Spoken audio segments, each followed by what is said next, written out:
नमस्कार साथियों, मैं हूं राजेश और आप देख रहे हैं वागड़ तक। वागड़ तक के तमाम दर्शकों को इस घटनाक्रम से रूबरू कराते हैं। स्मृति चौधरी से रूबरू होते हैं कि क्या रहा था उस दौरान का यह नजारा, क्या उनका मानना है और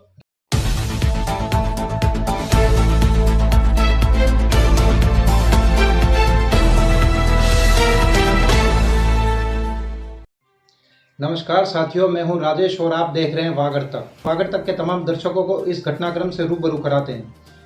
संजय कुमार सिंह की दो बेटियां दूध पीती थी। उस दौरान उनकी एक बेटी स्मृति चौधरी जो बांसवाड़ा में हाल निवास कर रही हैं, हम उनसे रूबरू होती है। वागड़ तक की टीम आज ग्राउंड जीरो पर है और उनसे रूबरू होती है कि 22 जनवरी को रामलला स्थापना महोत्सव का आयोजन होना है। उसको लेकर अयोध्या मंदिर ट्रस्ट की ओर से उन्हें निमंत्रण न्योता भेजा गया है।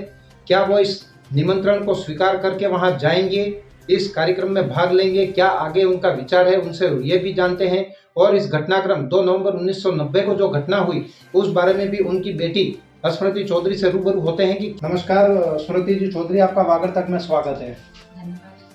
बताएं 2 नवंबर 1990 का नज़ारा वो क्या था, किस तरह से घटना हुई। आपके पिता वहां पर जो है हनुमानगढ़ी के पास शहीद हुए, बली बेटियां बिलखती रह गई, किस तरह का वो सीन था और आज यहाँ पर आप बांसवाड़ा पहुंचे।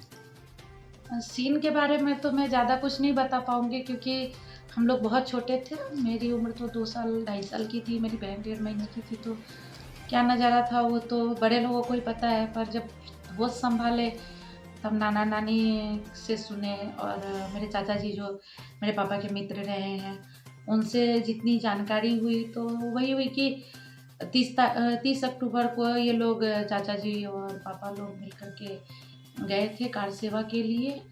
और 2 नवंबर को अचानक से ये लोग हनुमानगढ़ी की तरफ बढ़ रहे थे और पीछे से मुलायम सिंह की सरकार के द्वारा जो पुलिस गोली चलाई उसमें मेरे पापा को गोली लगी और वहीं पे उनकी मृत्यु हो चुकी थी। उसके बाद जब चाचा जी लोगों को तो पीछे ही पुलिस पकड़ ली थी। जब इन लोगों को पुलिस छोड़ी तो ये लोग पापा को ढूंढते हुए आगे बढ़े। फिर वहाँ पे वो लोग देखे, जितना चाचा जी लोगों से सुने हैं उस हिसाब से बता रहे हैं। फिर वहाँ पे पापा लोगों को देखे और वहीं पे अंतिम संस्कार करके अस्थि विसर्जन सरजू जी में करके और फिर घर पे आए। तो घर पे सब लोगों को खबर दी गई। शायद 3 तारीख की बात है, 3 या 4 तारीख को खबर दी गई। क्या उसके बाद सरकार की स्थानीय उस दौरान की सरकार की ओर से आपके परिजनों को क्या सुविधा दी गई, कोई मदद की गई, किस तरह से वो रहा सीन? नहीं, सरकार के द्वारा हम लोगों को कोई सुविधा नहीं दी गई थी। मम्मी हम लोगों को ऐसी परिस्थिति आई कि घर छोड़ करके निकलना पड़ा। दोनों बहनों को लेकर के मम्मी नाना नानी के घर पे हम लोगों को छोड़कर और फिर नाना नानी मम्मी को पढ़ने के लिए बाहर भेजे, मतलब हमारे शहर में ही। वहाँ से मम्मी एनएम का ट्रेनिंग की, जो कि हमारे भाजपा के ही एक नेता थे, उनका कॉलेज था। तो वो मतलब बिना कोई फ़ी के ही मम्मी की पढ़ाई हुई, एनएम की ट्रेनिंग हुई। और उसके बाद जब अटल बिहारी वाजपेयी की सरकार बनी उस समय मम्मी को नवोदय में कॉन्ट्रैक्ट बेसिस पे रखा गया। और उसके बाद फिर कुछ परिस्थितियाँ आती थी क्योंकि वहाँ पे मम्मी को हॉस्टल में रहना पड़ता था। तो परिस्थितियाँ आती थी हम लोगों को लेकर वहाँ नहीं रहना ना कुछ ऐसे। फिर 2008 में संयोगवश बिहार गवर्नमेंट के अंदर एनएम की वैकेंसी निकली तो मम्मी नवोदय का जॉब छोड़ करके और फिर 2008 में मम्मी बिहार गवर्नमेंट के अंदर एनएम का। तो काफ़ी कुछ संघर्ष में जीवन बीता है और आज यहाँ बांसवाड़ा तक मुकाम आपने हासिल किया है। तो वहीं अयोध्या में 22 जनवरी को रामलला स्थापना जो महोत्सव मनाया जा रहा है, पूरे देश भर में खुशी है, उत्साह का माहौल है। ऐसे में आपको न्योता दिया गया है, तो क्या किस तरह से मानते हैं, हमारे तमाम दर्शकों को बताएं, क्या किस तरह से खुशी है आपको? बहुत ज़्यादा खुशी है क्योंकि कहीं पर भी मैं मेरे पापा का नाम नहीं देखती थी। तो जब हम लोग छोटे थे, जब से मतलब फ़ोन का समय आया तो मैं सोचती थी कि मतलब ऐसा क्या बलिदान कि आपका कहीं नाम भी नहीं है। हमारे शहर में ज़रूर नाम था मेरे पापा का, आज भी लोग नाम लेते हैं तो काफ़ी इज्जत के साथ लेते हैं। और मुझे लग रहा है कि आज मेरे पास जो निमंत्रण पत्र आया है उसमें हमारे यहाँ के लोकल मीडिया का काफ़ी सहयोग रहा है, क्योंकि वो लोग हर समय समय पे इस मुद्दे को उठाते रहे हैं कि आज मुझे जन्मभूमि वहाँ के क्या कहते हैं जन्म भूमि पूजन हुआ, तो उस समय हम लोगों को निमंत्रण नहीं आ पाया था, तो वो लोग हर समय इस मुद्दे को उठाते रहे हैं। तो इसके लिए मैं सबसे पहले हमारे यहाँ के लोकल मीडिया को बहुत बहुत धन्यवाद देना चाहूँगी, जिनकी वजह से ये दिन हम लोगों को देखने का मौका मिला है। और काफ़ी खुशी है कि आज मतलब पापा का नाम है कि कोई संजय कुमार सिंह थे जो कार सेवक में जिनका बलिदान हुआ, तो बहुत ज़्यादा अच्छा लग रहा है। दुख है कि कभी पापा का शकल भी नहीं देख पाए, प्यार पाना तो दूर की बात है, और मम्मी को संघर्ष जो करना पड़ा वो तो बहुत ही बड़ा था, जिसका विवरण करना बहुत मुश्किल काम है। जितना बड़ा संघर्ष मेरी मम्मी की शायद भगवान न करे किसी को हो। तो ये थी स्मृति चौधरी, जो उनकी माँ का नाम और पिता का नाम आते ही आंसू छलक उठे हैं। हाँ, ये ताज़ा तस्वीरें आप देख सकते हैं कि इस परिवार में कितना दुख जो है उस चीज़ को देख करके याद किया जा रहा है, और दुख का पहाड़ टूट पड़ा था, और उस दौरान की सरकार ने भी कोई मदद नहीं करी। लेकिन आज जो है वर्तमान सरकार ने रामलला 22 जनवरी को स्थापना महोत्सव है उसको लेकर निमंत्रण भेजा है, तो काफ़ी खुशी दिखाई दे रही है। आज पूरा परिवार दिख रहा है, वो पति पत्नी और उनके 2 बच्चे साथ में हैं। हालांकि उनकी आज जो है वो आज पिता नहीं है, उन्हें कभी पिता का प्यार नसीब नहीं हुआ, बचपन से ही पिता जो है शहीद हो गए। तो आज भी ये परिवार मानता है कि यहाँ पर हमें उस पिता को बलिदान का दर्जा नहीं दिया गया, यही एक दुख की बात है। हालांकि अभी वर्तमान सरकार ने इन्हें निमंत्रण वहाँ से भिजवाया है और आया भी है, तो काफ़ी खुशी भी है कि सरकार ने कम से कम और मंदिर ट्रस्ट की ओर से याद किया गया है, और उस बलिदान को आज देख करके इनके जो है खुशी के आंसू भी छलक रहे हैं। एक बार हम उनके बिटिया से रूबरू होते हैं कि वो क्या मानती हैं इसको देख करके। क्या आपको राम जन्मभूमि जो है रामलला का 22 जनवरी को स्थापना महोत्सव मनाया जा रहा है, किस तरह से आप इस चीज़ को सोचेंगे, क्या संदेश देंगे तमाम जनता को?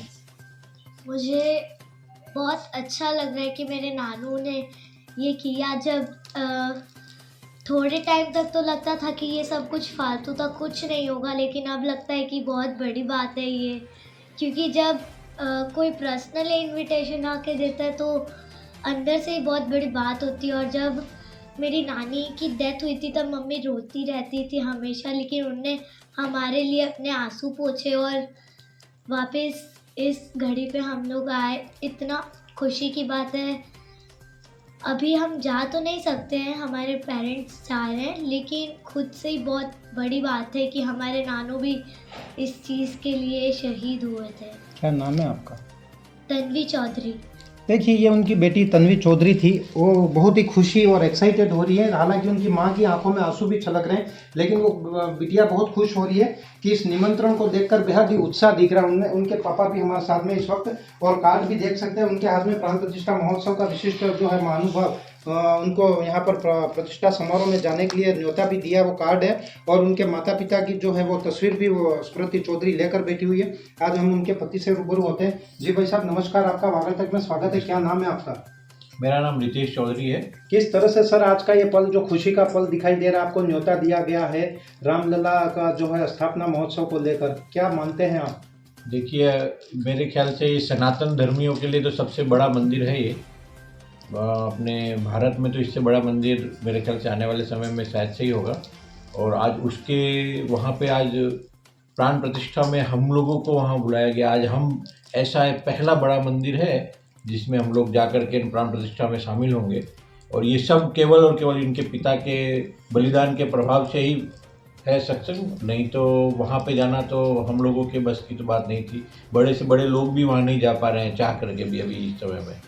तो अगर हम लोगों को वहाँ पे जाने का मौका मिला तो कहीं ना कहीं इनके पिताजी का बलिदान ही तो एक बहुत बड़ा कारण है वो।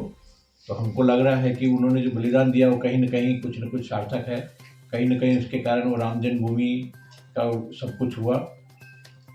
तो ये थे उनके पति, और उन्होंने बहुत बड़ी बात बताई कि आज जो संजय सिंह कुमार का जो बलिदान था वो सिर्फ परिवार के लिए नहीं, पूरे देश के लिए गौरवान्वित हो गया है कि आज जो सबसे बड़ा मुद्दा था राम जन्मभूमि मामला, और आज 22 जनवरी को रामलला का स्थापना होने वाली है, यही खुशी इनको दिखाई दे रही है। और बहुत ही उत्साह उमंग है इनके अंदर भी कि आज वो बलिदान एक रामलला का स्थापना दिवस के रूप में आज विकसित हुआ है। यह सबसे बड़ी खुशी है। और उन्हें जो न्योता दिया, वह भी बहुत बड़ा खुशी का माहौल है। जनजाति क्षेत्र है और वागड़ अंचल है और ऐसे में इस परिवार का यहाँ पर काफी लोग सराहना कर रहे हैं। और इस बिटिया को, जो उनकी बेटी थी संजय सिंह कुमार की, स्मृति चौधरी, उनसे कई लोग मुखातिब भी हो रहे हैं। आज उनकी आंखों में आंसू भी आ रहे हैं कि आज मेरे पिता का जो बलिदान था वो सार्थक हो रहा है, ऐसा उनको लग रहा है। क्योंकि आज उस राम जन्मभूमि मंदिर पर आज करीब कितने साल बाद वह बेटी भी जाएगी, जब उनके पिता का दामन उन्होंने छोड़ा था आश्रय करीब बचपन में, तो पिता का साया भी इनको नहीं देखने मिला, प्यार भी नहीं देखने मिला। ऐसे में इस परिवार को आज जो है उनकी माँ ने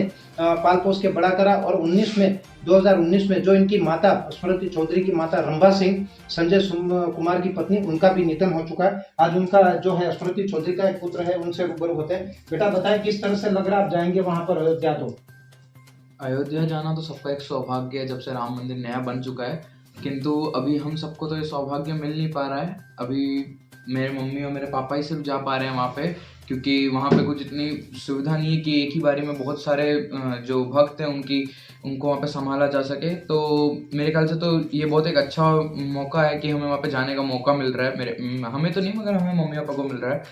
मगर सबसे बस इतना ही कहूँगा कि अभी आप लोग वहाँ पे ना जाएं, वही अच्छा है। कुछ समय के बाद ही जाएं, क्योंकि वहाँ पे जाना अभी बहुत भारी काम है। आपके नाना जी जो कह रहे हैं, आप उनका बलिदान जो था वो किस तरह से मान रहे हैं? इस चीज को सार्थक हुआ क्या आज? बलिदान तो सार्थक हो गया है, तो आज हमें लगता नहीं था कि होगा कभी, मगर अब हो चुका है तो अच्छी बात है हमारे लिए भी।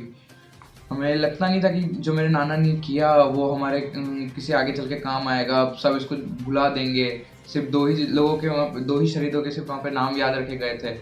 मगर अब जब हमें नानू की तरफ से मेरे को इतना बड़ा हमें सौभाग्य प्राप्त हो रहा है, तो अंदर से बहुत अच्छा लग रहा है कि उनका बलिदान ऐसे बेकार नहीं है।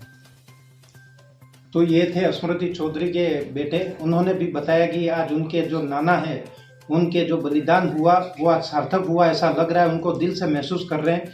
और 2 नवंबर 1990 का दिन नाम सुन करके उनकी बेटी की आंखों में आंसू छलक उठते हैं। और ये जो दृश्य था वो आप हमारे कैमरे में कैद किया है हमने, कि किस तरह से उनको इस बात का दुख है कि उनके पिता जो उनका चेहरा भी नहीं देख पाए थे, बाद में करीब बाल्यावस्था में उनका निधन हो गया, शहीद हो गए। इस मामले को लेकर उन्हें काफ़ी दुख भी है। हालांकि यहाँ पर अयोध्या ट्रस्ट की ओर से उन्हें निमंत्रण भी दिया गया है। आज पूरा परिवार में खुशी का माहौल है और वह इस अयोध्या में जाने के लिए भी तैयार हैं। कैमरा पर्सन के साथ राजेश सोनी, वागड़ तक, बांसवाड़ा।